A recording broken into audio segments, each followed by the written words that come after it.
حضرت سیدی عثمان ابن حسن رضی اللہ تبارک و تعالیٰ نے اپنی کتاب درۃ الناصحین میں لکھتے ہیں کہ ایک کسی نیک بندے کی شیطان سے ملاقات ہوئی اور ان کی ملاقات شیطان سے ہوئی مسجد کے دروازے پر. تو انہوں نے شیطان سے پوچھا کہ آج تیری میری پہلی ملاقات ہے, مجھے آج تجھ سے ایک چیز چاہیے. شیطان نے کہا آپ مجھ سے کیا چاہتے ہیں؟ تو آپ نے فرمایا میں تیری طرح بننا چاہتا ہوں, میں چاہتا ہوں کہ تیری طرح بن جاؤں. اس نے حیرت سے کہا کہ آج تک مجھ سے کسی نے یہ چیز نہیں مانگی جو آپ مانگ رہے ہیں کہ میں تیری طرح بن جاؤں. میری طرح آپ کیوں بننا چاہتے ہیں؟ لعنتی ہوں, رجیم ہوں, مردود ہوں, لعنت کا توق ہے.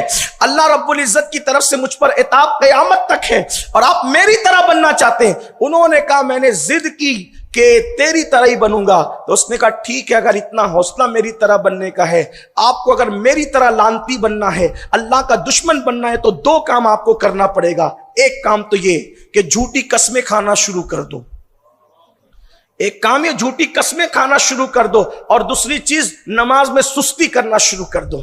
علامہ عثمان ابن حسن کہتے ہیں کہ شیطان نے کہا اگر میری طرح بننا ہے تو جھوٹی قسم کھاؤ, نماز میں سستی کرو, پھر جیسا لعنتی میں ہوں ویسے لعنتی تم بھی ہو جاؤ گے. انہوں نے کہا اللہ کی عزت کی قسم, اب مجھے پتا چل گیا کہ مردود کس وجہ سے ہوا جاتا ہے. اب میں مر جاؤں گا لیکن کبھی جھوٹی قسم نہیں کھاؤں گا اور کبھی نماز میں سستی نہیں کروں گا. تو شیطان نے کہا افسوس, اس طرح مجھ جیسے مکار سے مکر کر کے کسی نے کبھی نصیحت حاصل نہیں کی. اب میں بھی قسم کھاتا ہوں کہ میں کبھی کسی مسلمان کو کوئی نصیحت نہیں کروں گا.